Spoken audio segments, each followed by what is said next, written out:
देश का होना चाहिए। बहुत बहुत धन्यवाद आपको। Shri Vijay Reddy ji.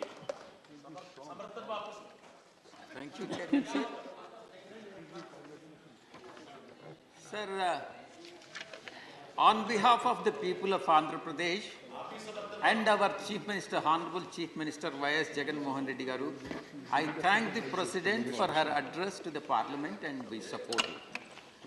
Sir, the Honorable President spoke about India at 100 and gave us very optimistic view for the next 25 years to come and call Amrit Kal.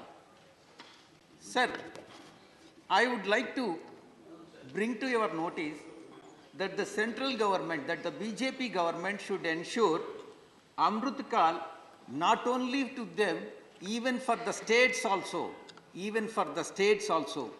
especially those states which have been unjustly bifurcated with a ulterior motive, sir.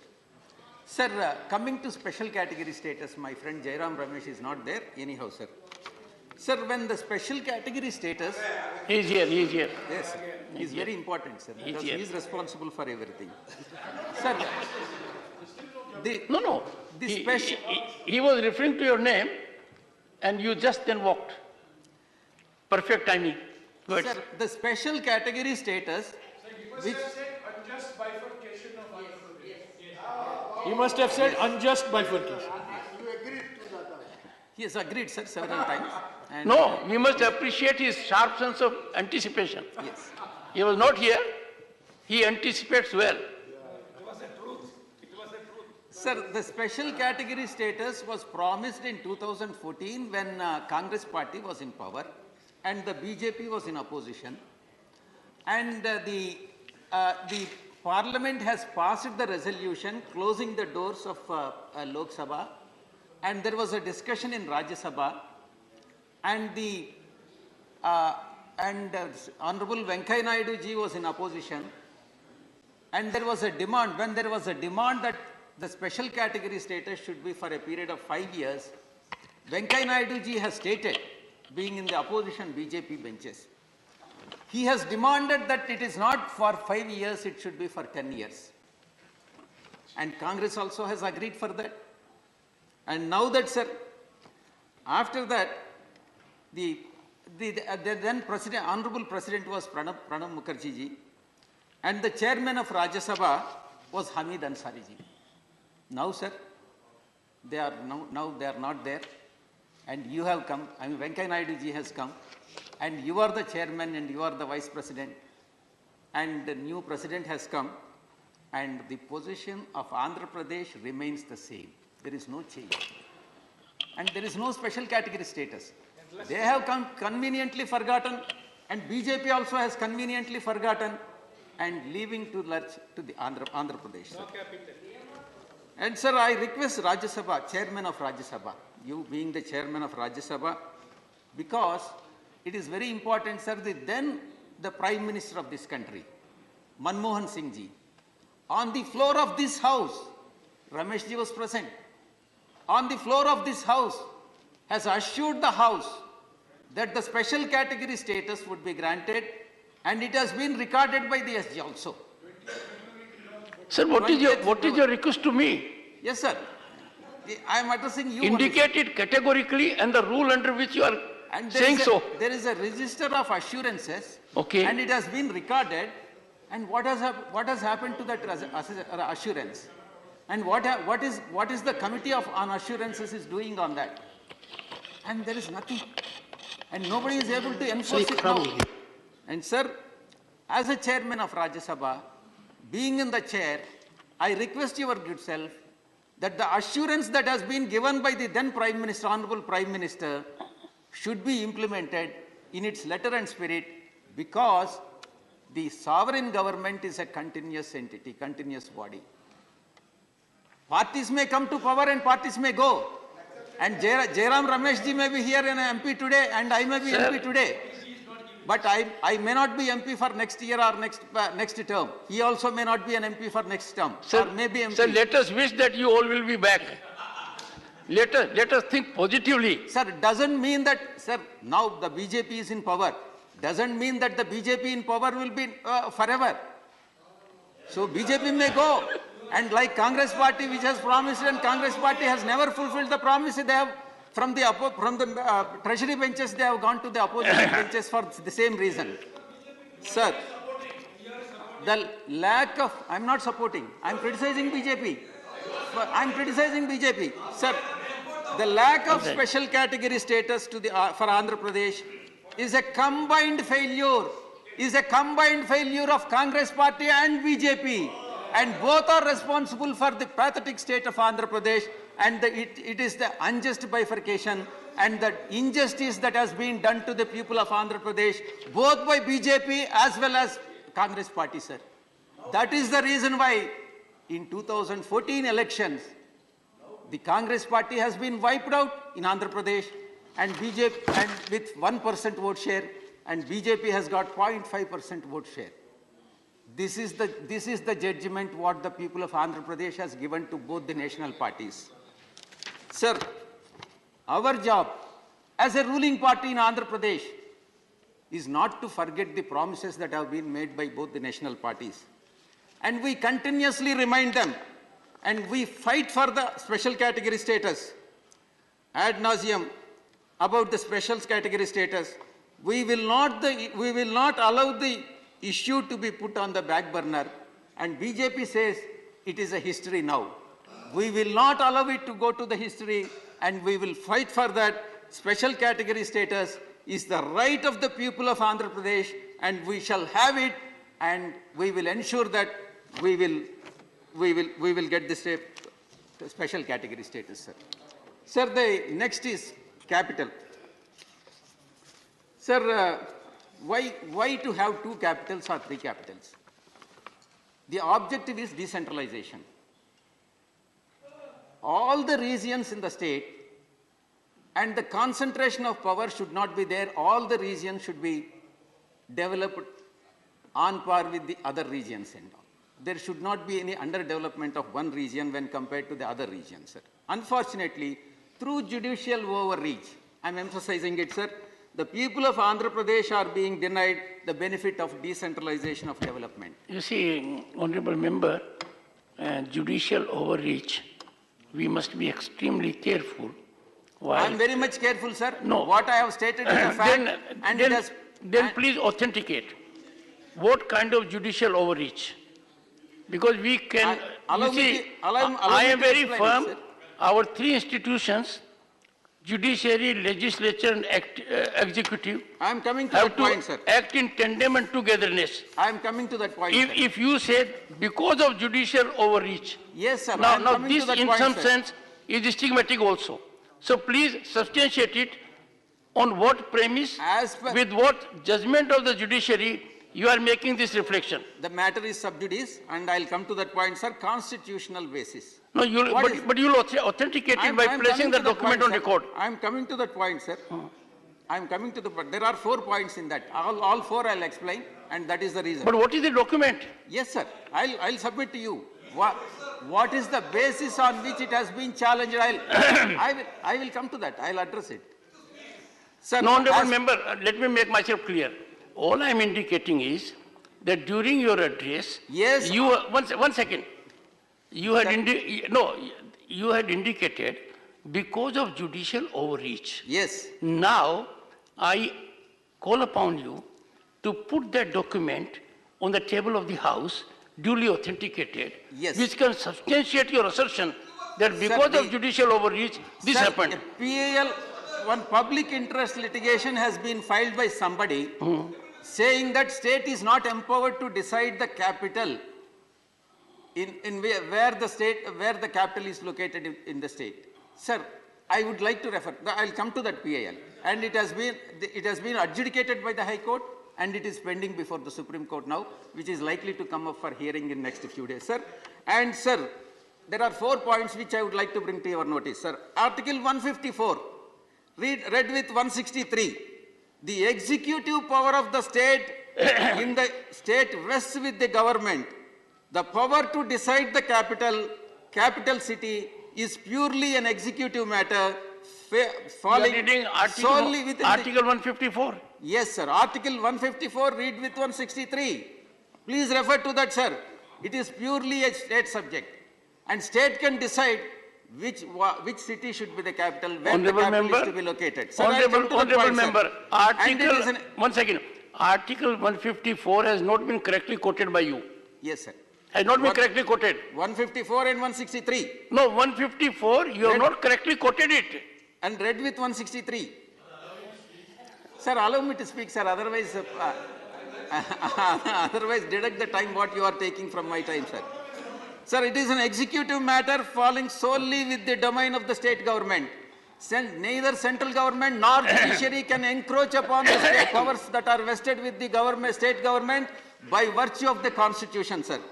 Then coming to the directive principles of state policy, Article 38 instructs the states to remove the regional inequalities.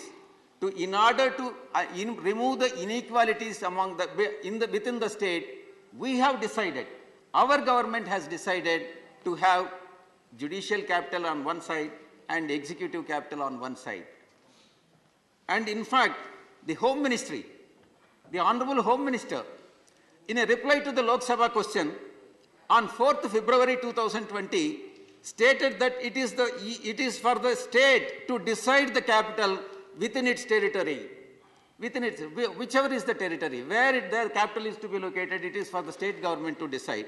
So central government is very clear on that. Hence, the center has also endorsed the validity of this judicial capital and also the executive capital. Sir, why to discriminate Andhra Pradesh? Jairam Rameshji, you please answer this. Sir, tell you Uttar Pradesh. Sir, what is the capital of Uttar Pradesh? It is Lucknow. Where is the High Court located? Allahabad. Sir, what about Chhattisgarh? What is the capital of Chhattisgarh? Raipur. Where is High Court located? Bilaspur. Why to discriminate Andhra Pradesh? I can very well compare Andhra Pradesh with that of the other states which have been following this dual capital, sir, 3 capitals. Sir, creation of metro. Coming to the metro, sir. Sir, in the address by the Honorable President, the metro net, Madam has stated, sir, you have given me 20 minutes, sir, only 12 minutes are over, sir. Sir, in her address, Madam's address, President has stated that the metro network increased more than 3 times in the past 8 years. With metro projects underway, 27 projects. Sir, I would like to mention that the budgetary allocation for, I really appreciate, they have given budgetary allocation for Bangalore Metro, we appreciate it. And there is a 20% contribution from the central government for Bangalore Metro. We are not objecting, we really appreciate. When it comes to the Andhra Pradesh, why this stepmotherly treatment to Andhra Pradesh? Please, I am not yielding to you. I'm not yielding to you because sir, please, GVL has no right to intervene unless I allow it. Sir, when it comes to the Andhra Pradesh, Vizag Metro, I can also disturb you in case if you want when you are speaking. I think, honorable members, GVL, please observe I know what interest you have. Please, don't disturb me. When it comes to the Andhra Pradesh, no point of order, sir. At this point of time, no point of order. Sir, when it comes to the Andhra Pradesh, Vizag Metro is not being funded by the center. Center is giving stepmotherly treatment for Vizag. Sir, Jairam Rameshji. One second, he has a point of order. Let us point of order. What is the rule number? I'm asking him. Let him go. Under which rule? Sir, one second. Sir, please indicate the rule under which you are raising point of order. Yes. So, first is Rule. 238 sub point 2. Which rule? One is, he's making a personal charge against me. He said, I know what interest you have. I have no interest, so he should substantiate or apologize. Second, sir, what? I stand by my allegation, sir. There is nothing, I stand by my. Sir, when it comes to the Andhra Pradesh, I can assertively say that BJP is giving stepmotherly treatment. Sir, I'll tell you the reason. Sir, Jairam Rameshji, who drafted the, who claimed that he has drafted the AP Reorganization Act, he told me that he has authored the AP Reorganization Act. No, he told you, but Yes. has he really authored? Yes, This is between two of you, you see. sir. Sir, kindly refer to Schedule 13 and point number 12 of AP Reorganization Act. No, but your premise is wrong. He doesn't concede and he tells you that he authored it. Sir, he told me that he has authored it, and if he is going back on his word, I don't know, Sir, sir. be extra careful with Dr. Jairam Ramesh. Sir, sir, the Schedule 13, point number 12 of AP Reorganization Act, which has been authored by the Congress party, and talks about the not just Vizag Metro. It has talked about the Vijaya, Guntur, Tenali Metro Urban Development Authority. It is an enactment. So nobody can object, nobody can deny it. GVL cannot deny it.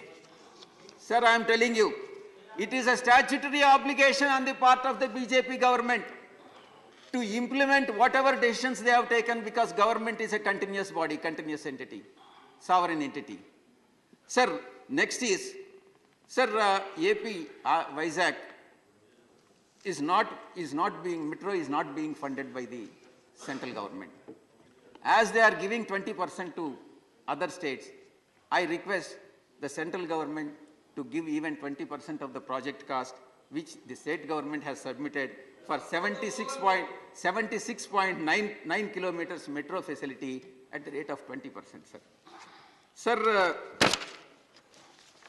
coming to the, sir, you have given 20 minutes, sir. No, I have not given. You can take the entire 26 minutes if you want for your party. Yes, sir. 20 Okay, minutes fine, for go my ahead, go party. ahead. I am going to utilize it, sir. Go ahead.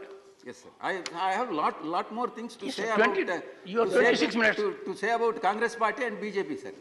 Yes. No. So he is my friend. Sir, for first time, sir, mounting trade deficit, which is very, very important. Now my Andhra issues have gone. I am coming to the national issues. Trade deficit. Sir, the first time in the history, the India's trade deficit has ballooned to 191 billion in financial year 2022, an astronomical 86% increase over the previous year. Sir, for the current fiscal year, between April to December, the trade deficit reached 118 billion, which is double of the last year's figure. Comparison of same period, sir. The question now is, why do these numbers matter? Why this is a matter of concern to India and to the people of India? Sir, 1/5 of the India's GDP is on account of exports.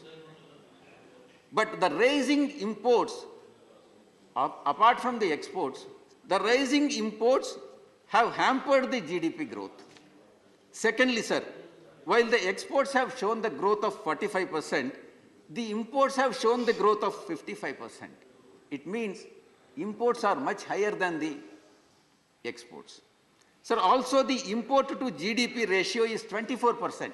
Import to GDP ratio is 24%, much higher than export to GDP ratio is 21%.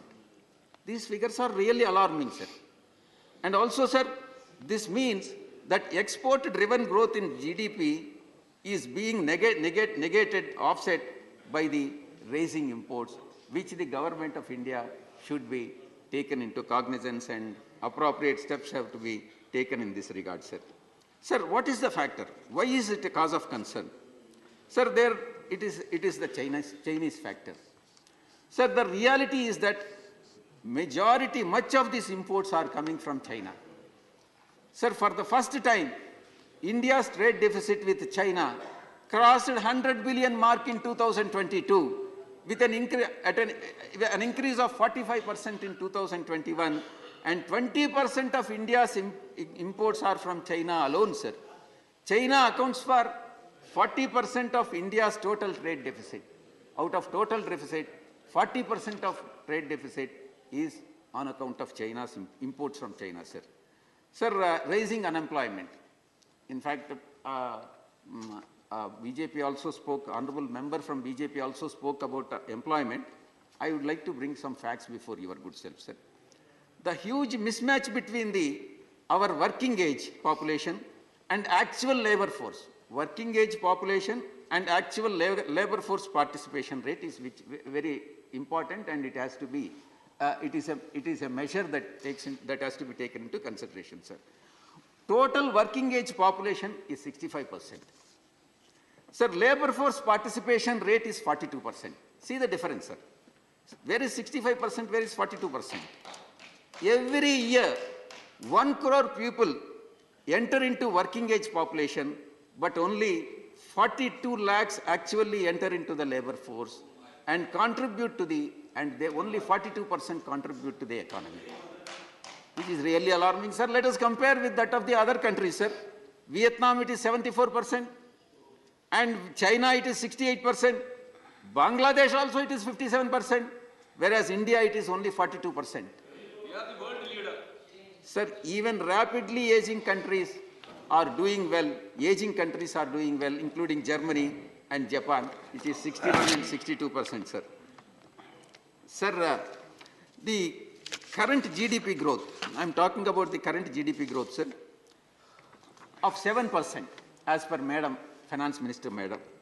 That is definitely not sufficient to create enough jobs to absorb the lakhs of people who enter into the labor market every year, sir. Sir, the government response is definitely not encouraging on this issue, sir.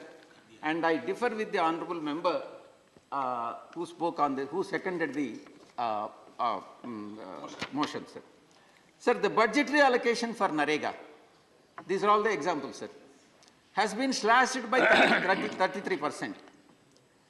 One in every four central government jobs, they remain vacant with a total vacancies nearing 10 lakhs. He spoke about 10 lakh employment, 10 lakh vacancies, but he has not given the solution, sir. Sir, India still doesn't have, very, very important, sir, India doesn't have the national employment policy. It doesn't have any national employment policy. Where is the policy to fill up these 10 lakh vacancies? Let the BJP explain to the August House, sir. What is the policy of filling up the vacancies? Sir, declining women's safety. Derek Ji has spoken about the women reservation. We also agree with that. Let the government bring a legislation for women reservation. And we will support women reservation bill. Sir, the President, in the presidential address, Honorable President has addressed the word women, mentioned women 20 times, with heavy emphasis on Nari Shakti and women's empowerment, and there is no word about Nari Suraksha and women's safety, which is very, very important, sir. I have 4 minutes, sir. More than 4 lakh crimes against the women were reported, and the highest in the past 6 years.